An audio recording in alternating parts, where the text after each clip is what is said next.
The moment I found out my parents had used my college fund to pay for my brother's third startup attempt, I wasn't even surprised. Hurt? Absolutely. Betrayed? 100%. But surprised? No. That's the thing about patterns. Once you've lived with them for 27 years, they stop shocking you. They just cut deeper. I was standing in my childhood kitchen, that warm Sunday afternoon in April, holding my acceptance letter to the graduate program I'd been dreaming about for years. I actually thought, this would be the moment they'd finally see me. The moment when Dad would look up from his endless spreadsheets tracking my brother Mark's business ventures, and Mom would put down her phone where she was undoubtedly texting him about his latest girlfriend drama. I got in, I said, my voice doing that thing where it tries to sound casual, but there's this unmistakable tremble underneath. You know that feeling? When you're trying so hard to pretend something isn't absolutely everything to you? Mom glanced up, gave me that distracted smile, the one that never quite reaches her eyes. That's nice, honey. Dad nodded without looking away from his laptop screen. Good job, Emma. And that would have been it. Just another moment in the Emma Thompson story of mediocre parental acknowledgement. But something in me, something that had been building up for years, decades maybe, wouldn't let it end there. I'll need to access my college fund, I said, fingers tightening around the acceptance letter until I could feel the paper crease. For tuition. The silence that followed. Have you ever felt silence take on physical weight? Like suddenly the air is thick enough to choke on? Mom's eyes darted to Dad. Dad's fingers froze over his keyboard. And I knew. Before either of them opened their mouths, I knew. Sweetie, Mom started, using that voice. That awful, patronizing voice she uses when she's about to deliver disappointing news. We had to make some adjustments to your fund. Adjustments, I repeated. Not a question, just letting the words sit there between us. Dad cleared his throat, finally looking at me. Mark's business needed some immediate capital. It's just a temporary loan. The third temporary loan in 5 years, I cut in, surprising myself with how steady my voice sounded. From my fund. Not yours. Not your retirement. Not your savings. Mine. I remember looking between them, searching for, I don't know, guilt? Shame? Some recognition of what they'd done? But all I saw was mild discomfort, the kind you might feel when you've been caught forgetting someone's birthday, not stealing their future. Emma, Dad said, his business voice activating, the one he uses when he thinks he's being perfectly reasonable. Your brother is at a critical juncture. This investment could finally be his breakthrough. You can defer your program for a year. Or 5, I said, or however long it takes for Mark's breakthrough to actually happen. Mom reached for my hand across the kitchen island. I pulled back before she could touch me. Honey, family supports each other. Mark would do the same for you if... I laughed. I actually laughed. It was either that or cry, and I'd promised myself at 15 that I would never let them see me cry over this again. When? I asked. When has Mark ever done anything for me? Name one time. Just one. When my needs came before his. They exchanged that look, the one parents give each other when they think their child is being irrational. I'd seen it 1,000 times growing up. It was the look they gave each other when I asked why Mark got a car for his 16th birthday while I got a used bicycle for mine. The look they shared when I questioned why they attended every one of Mark's football games but missed my debate championship. The look that said, why can't she understand that he needs more? It's different, Dad said finally. Mark is trying to build something. You've always been so self-sufficient. And there it was, the familiar knife twist. Being self-sufficient sounds like a compliment, doesn't it? But in my family, it was always code for, you don't need our attention. I looked down at my acceptance letter, Columbia University's psychology PhD program, full of phrases like exceptional candidate and impressed by your research proposal, words that should have made this one of the best days of my life. I've been saving for this since I was 16, I said quietly, working after school, summers, holidays, adding to what was supposed to be my fund. And we're very proud of your work ethic, Mom jumped in, like she was offering me some great consolation prize. It's just that Mark's situation is more urgent right now. Mark's situation is always more urgent. Mark's needs are always more pressing. Mark's dreams are always more important. It's been the unspoken family policy since we were kids. I carefully folded my acceptance letter and put it back in its envelope. How much is left? I asked. The silence stretched again. Dad shifted uncomfortably. Emma, Mom started. How much? Dad finally answered. We had to use all of it. Mark's investor pulled out at the last minute and all of it, I repeated. The $43,000 I'd been counting on. Gone. Just like that. I nodded slowly, a strange calm settling over me. When did you do it? Last month, Dad admitted. We were going to tell you, but then Mark had that panic attack about the business, and it didn't seem like the right time. Last month, while I was checking my email every day for news from Colombia, while I was planning my life around a future they'd already dismantled. Is Mark coming to dinner tonight? I asked, my voice eerily calm even to my own ears. They seemed thrown by the change of subject. Mom nodded cautiously.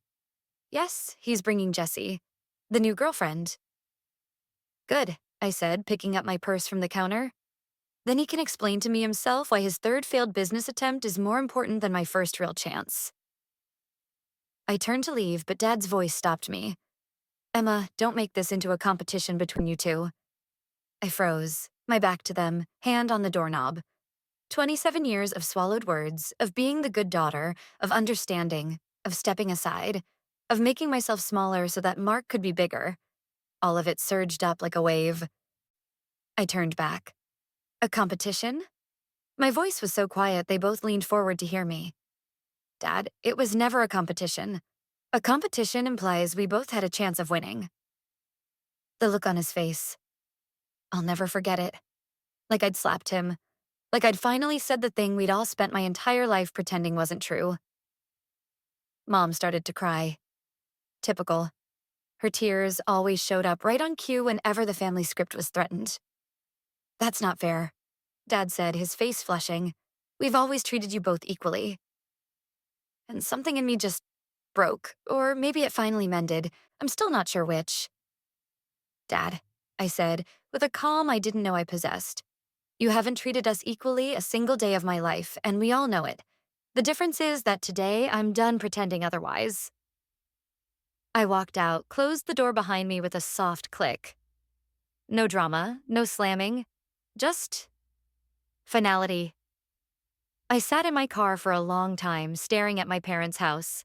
This place that had never quite felt like it was as much mine as it was Mark's. The carefully maintained colonial with the basketball hoop Dad installed for Mark. The porch swing where Mom would sit with him for hours after his first heartbreak. The driveway where they'd photographed him next to every new car, every achievement.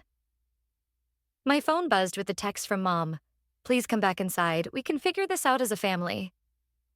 As a family, that was rich. I started my car and drove toward the city, toward my apartment, toward a life that had always been mine alone to figure out. Mark called me 3 times before I finally answered. I was sitting on my balcony. Well, fire escape, really. But in New York, you take what passes for outdoor space, nursing a glass of wine and watching the sunset paint the brick buildings around me in shades of gold and pink. Emma, he said when I picked up. Just my name, like he'd been rehearsing what came after but couldn't get past the first word. Hey, Mark, I replied, keeping my voice neutral. Mom tell you I stopped by? He hesitated. They told me you know about the money. Your latest investment from my college fund. Yes, I know. I could hear him breathing on the other end. Traffic sounds in the background. He was probably driving his Tesla, the one Dad helped him buy last year because reliable transportation is essential for an entrepreneur.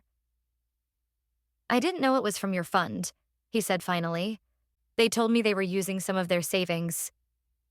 I took a sip of wine, letting the silence build. Was he lying? Maybe. Maybe not. The thing about Mark is that he spent his entire life not having to look too closely at where his advantages come from.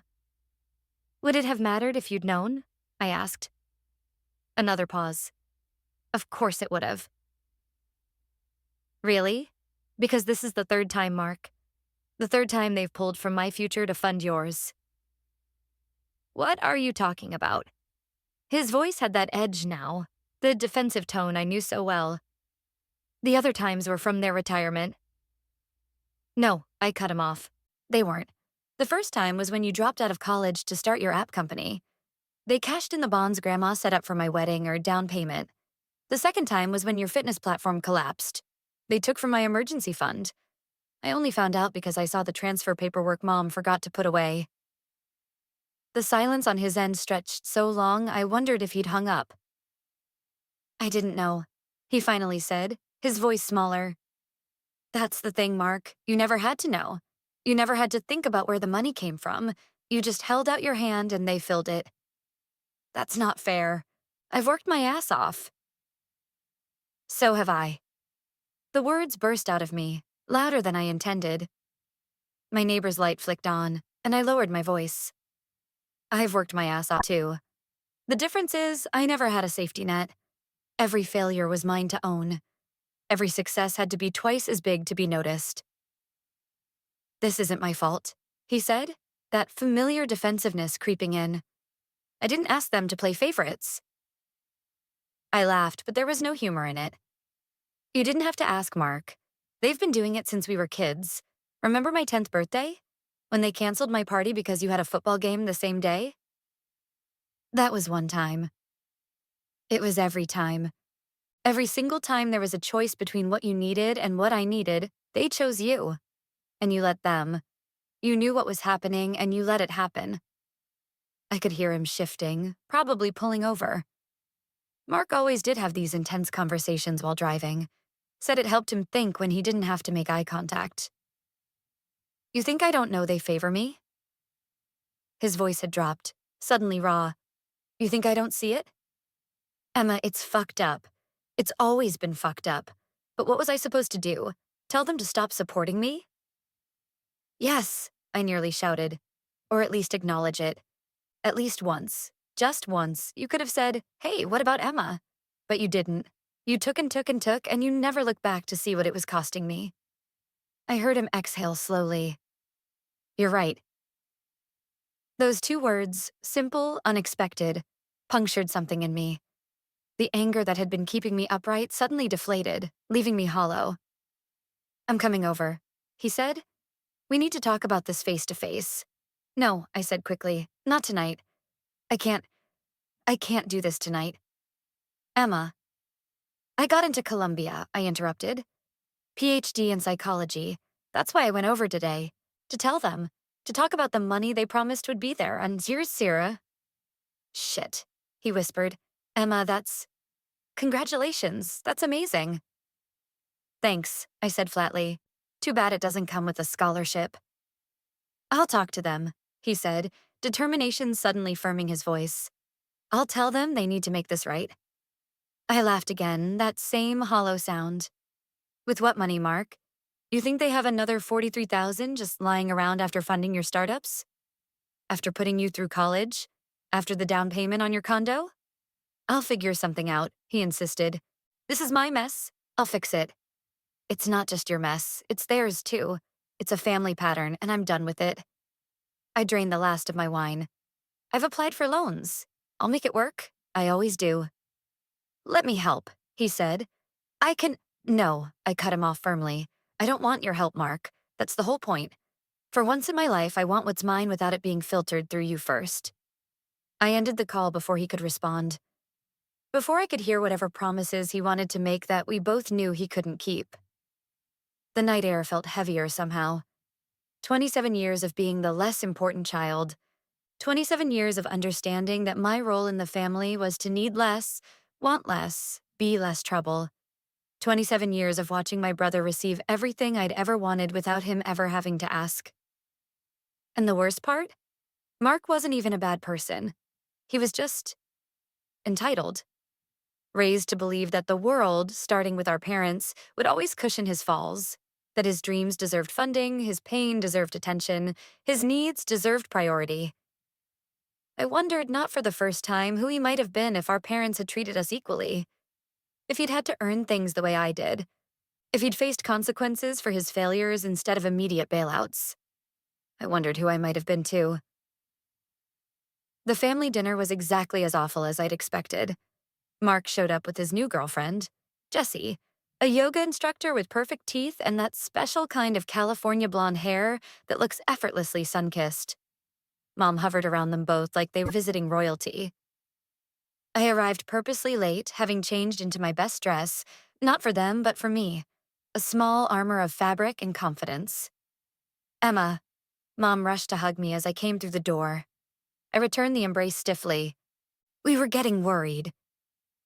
Traffic, I lied, though I'd actually spent an extra 20 minutes sitting in my car, gathering my courage.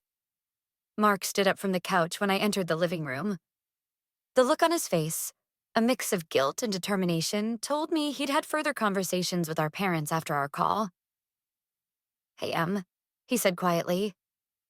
Jessie bounced up beside him, all smiles and good cheer, completely unaware of the tension crackling through the room. So great to finally meet you. Mark talks about his smart little sister all the time. I forced a smile. Does he? Mark had the decency to look uncomfortable. All good things. Dad emerged from his study, nodding at me with a wariness that was new. Emma, glad you could make it. Dinner was an exercise in forced normalcy. Mom fluttered around, filling silences with questions about Jessie's yoga studio, her apartment in Soho, her plans for the summer.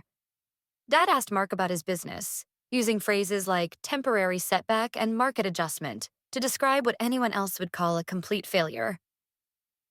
No one mentioned Columbia. No one mentioned my fund. It was as if the conversation from this afternoon had never happened. Until dessert. Mom brought out a cake, chocolate ganache, my favorite, with "Congratulations, Emma" written in perfect cursive across the top. We're so proud of you, she said, setting it down in front of me. Columbia, our brilliant daughter. I stared at the cake, feeling something between rage and hysterical laughter building inside me. A cake. They took my future and gave me a cake. Thanks, I managed. Mark cleared his throat. I have something to say. All eyes turned to him, the natural center of our family's universe. I've decided to put the business on hold, he announced. I'm taking a job with Deloitte's consulting division. The salary is good and it comes with a signing bonus. Mom's fork clattered against her plate. But your company, all your work. It's not working, Mom, Mark said firmly. It's time to face reality, and I need to start paying back what I've taken. He looked directly at me as he said that last part. Dad frowned. No one's asking you to pay anything back, son. Investments sometimes don't pan out. That's business. It wasn't your investment to make, Mark replied, still holding my gaze. And I'm paying it back, starting with Emma's tuition. The silence around the table was absolute. Jessie looked confused, glancing between all of us with a puzzled smile frozen on her face. That's not necessary, I said quietly. Yes, it is, Mark insisted. I'm not asking, Em. I'm telling you what's going to happen. Dad started to speak, his face reddening. Now hold on. No, Dad. Mark's voice had a firmness I'd rarely heard from him. This isn't up for discussion.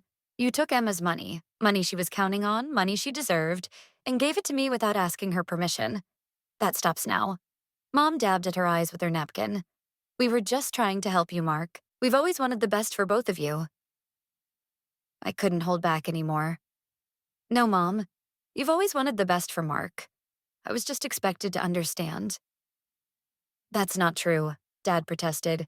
We've supported you. When it was convenient, I finished for him. When it didn't conflict with what Mark needed. When it didn't cost too much, financially or emotionally. Jessie shifted uncomfortably in her seat. Maybe I should step outside for a bit. No one acknowledged her. The family dynamic that had been building for decades had finally reached its breaking point, and we were all too caught in its gravitational pull to look away. You want to know the worst part? I continued, surprising myself with how steady my voice was. It's not the money. It's that you never once considered how it would feel for me to work so hard for something, to finally achieve it, and then discover you'd taken away my means to claim it. It's that you made a decision that affected my entire future without even giving me the courtesy of a conversation. We were going to tell you, Mom insisted weakly. When? After I'd already made plans? After I'd already started imagining my life there? I shook my head. You weren't going to tell me until you had to, just like you never told me about the other times. Dad's expression shifted from defensive to confused. What other times? So they hadn't even kept track. All the times they'd prioritized Mark's needs over mine had blurred together for them. Unremarkable, just the natural order of things. It doesn't matter now, I said, suddenly exhausted. I pushed back from the table. I should go. Emma, please. Mom reached for my hand. Stay, we can work this out. I looked at her hand on mine, then at my brother, who was watching me with an expression I couldn't quite read. Then at my father, who looked lost. Like he was seeing his family clearly for the first time and didn't recognize it. I've been working it out my entire life, Mom, I said gently, pulling my hand away. That's the problem. I stood up and turned to Mark. Thank you for the offer, but I don't want your money. I don't want to be another person you owe, another responsibility you resent. I've applied for loans. I'll figure it out. Emma, he started. Let me finish, I said. What I want from you, what I've always wanted, is for you to see me. Not as your little sister who needs saving or the responsible one who doesn't need help, but as a person with dreams as valid as yours. Dreams that shouldn't have to wait until yours have been funded, again and again. I looked at my parents. And what I want from you is the same thing. See me, not in relation to Mark, not as the easy child, just me. I picked up my purse and walked toward the door. No one moved to stop me. I paused with my hand on the doorknob, a sense of déjà vu washing over me. The cake was delicious, Mom, I said, not turning around. But next time, maybe just listen to me instead. I walked out into the night air, feeling lighter than I had in years. Not because anything was resolved, it wasn't. Not because I suddenly had tuition money, I didn't. But because for the first time in my life, I had said the things that had been choking me silent for as long as I could remember. My phone buzzed with a text as I reached my car. From Mark. I respect your decision, but the offer stands. No strings attached. Not because I think you need saving, but because it's what should have been yours all along. Also, Jessie says you're badass. She's right. I smiled despite myself, tucking the phone away without answering. The night was clear, stars barely visible through the city's light pollution. I had no idea what would happen next with my family, with Columbia, with any of it. But I knew one thing with absolute certainty. I was done living in my brother's shadow. Done accepting scraps of attention and opportunity. Done making myself smaller. Whatever came next, loans, scholarships, a gap year, anything, it would be my choice. My path, unfiltered through anyone else's needs or dreams. As I pulled away from my parents' house, I caught a glimpse of them through the dining room window. Still seated at the table, still in the aftermath of the conversation that had shaken the foundations of our family. They would be fine, I realized. They would adjust. They would have to. Because I wasn't coming back to that table. Not really, not ever. Until there was truly a place set for me. Not as an afterthought. Not as the self-sufficient daughter who needed less. But as Emma. Just Emma, with dreams as bright and worthy as anyone else's. And if they couldn't see that, well, I'd built my life in the shadows of their attention for 27 years. I could certainly build the rest of it in the full light of my own.